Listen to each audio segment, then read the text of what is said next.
Hello and welcome to Colleague 7 Sprint Review for 18.08.02. This will cover the work undertaken between the 21st of August to the 3rd of September. Starting with our sprint goal, and in continuation to the past few sprints, our goal has been to undertake the third phase of works in relation to the summary review and to continue with a series of updates to help improve performance. At the high-level items and to explain further, in this sprint we've worked on continuing our development of the background service, this time investigating the addition of notifications so that this function is not triggered or processed within the UI. The work needed to add notifications to the background service was undertaken and delivered in a proof of concept, so this will be physically written into the code as part of the next sprint. We've now delivered the third phase of development regarding the summary view. This adds the option of creating a history against a record from within the summary view.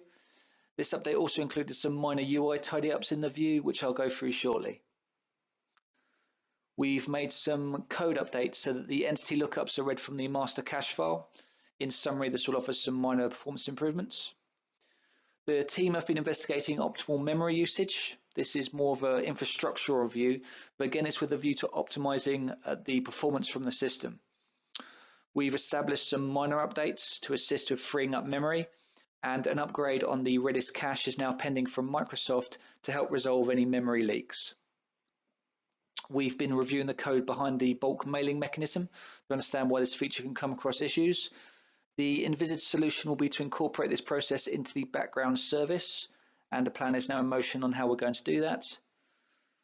We've updated the team overview so that access is based on a user group permission. We've added the company name to the contact selection screen. We've added a new global setting to disable the parse of colleague skills when CV parsing. And we've updated the candidate requirement workflow to include a rejected offer icon so that it's clear which offers are pending a response and which ones have been rejected.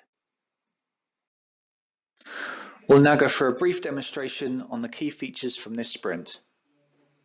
Okay, so the first point to cover relates to the summary view and specifically the update that we've made to the summary view. Obviously, the summary view was added as part of the last sprint subsequent to work that's been done over the course of the last month or so.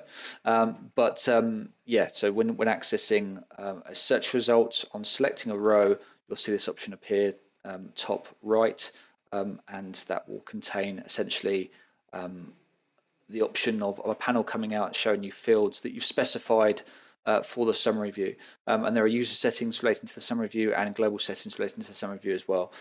So that's all as per the last sprint, but what's new and has been done over the course of this sprint, firstly the name field, that's a hyperlink to open up the record into a new tab. As just a point of consistency, we have names appearing in this manner throughout the system. Also for company records with the website field, and you have that button to open up the website field, that's been added as well. The actual summary view width has been increased slightly to for the betterment of the actual amount of data that can be displayed physically within the within the fields. Also, you'll notice that on mouse over of any of these fields, you actually get the content in a tooltip also as well. But the key addition has been the create history option. So if you're working your way through a list of candidate records and you were using the summary view to access some brief information about that candidate, you could now click on create history. It will bring down the view as you see throughout the system, the partial view coming down and giving you the field options that you'll have when you're creating a history against that record. So you can specify obviously the date, the associated time, what you were doing, and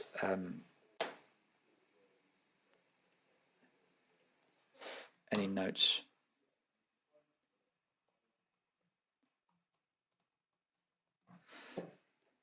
And on hitting save, that information will obviously store against that record as a history log being created, and then the partial view will minimize so that it just brings back to the summary view. So that's been implemented on the summary view and will be part of your next upgrade. Okay, so the next point to cover relates to the update that's been made relating to the team overview. So when you log in and you land on the home page, you're firstly greeted with the user overview. So this will give you stats that are specific to your user, and if you're a manager, if you have the privilege, you'll have the rights to be able to switch that user and look at the user stats of other users on the system. But what there is a team overview option, which will show a similar design, similar report as an overview of team statistics. Now, what we're seeing is we're getting the request to make that a report or an overview that is only viewable to certain users. So what we've done now is we've added in a user privilege, which essentially makes it a setting that can be deactivated. So within admin under user group permissions, you'll have an option under here for view the team overview, and you can set that to no access. And now with that set, if we go back to our home page, you'll see that the access to the team overview is now gone. So you've got different options now in terms of the team overview. It's available as a standard feature that can just be included for all users to use. The team overview actually is an option that could be made bespoke almost on a per user basis if you wanted to go down that route, or you could just deny access to the team overview for selected users, and that's obviously the current setting that we have now currently against this profile. So that's an update that we've made there. The next point to cover, and it's a very minor item, but fairly important really, of the contact selection view, we've added in company as an option there to select. So fairly straightforward really. If you wanted to view all of the contacts against a specific company, then you could do so using that. Or if you had contacts with the same name, but you knew which company you were looking for, then yeah, you could use that as an additional filtering option. Fairly straightforward as an entry, but surprisingly missing from the standard set contact selection view up till now. So apologies we missed it, but we've now included it as part of the main selection view, and it'll be part of your upgrade. The next point to cover just relates to the parsing of a CV, and specifically the parsing of skills. So when you parse a CV, and if I just parse a CV as an example here, what it will do is obviously look through the detail of the CV for fields and parse those accordingly, but it will also look at the skills held against the CV and look to parse them as well, and it marries those up against the skills that you have in your skills library. There is the option to untick the skills that have been selected for parsing, or untick all for selecting and parsing, but it does try to do this as standard, and what we had was quite a bit of feedback basically from clients looking for it to not do this as standard. So what we've done is made that a global setting now. So if I go to, so obviously from parsing this CV, you saw that the skills were parsed automatically, or that tick flag was ticked automatically.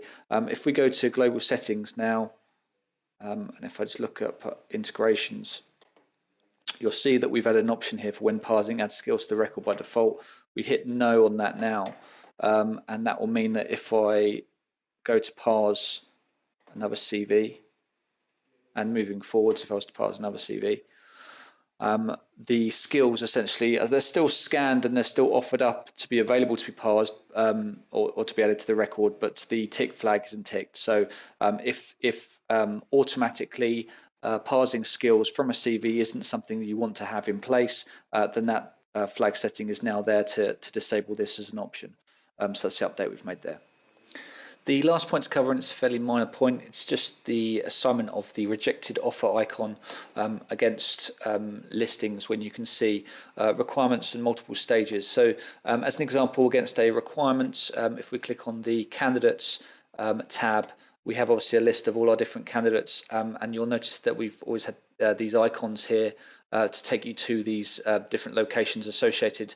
What we've introduced is a rejected offer icon because previously the offer icon would always appear as that, and obviously you can have offers that are pending response and need to be accepted to be turned into a placement, or they have been rejected, in which case they're not of anywhere near significance of value in terms of clicking to that. So yeah, well, we've just changed the icon there, and that present that is present on essentially all pages where you have the option of being able to access an offer from a record. So if I go to a candidate record, click on the requirements here, and you can see that the offer is the same there as well. So just rejected offers are made clearer to the user than before, and that's the update we made there.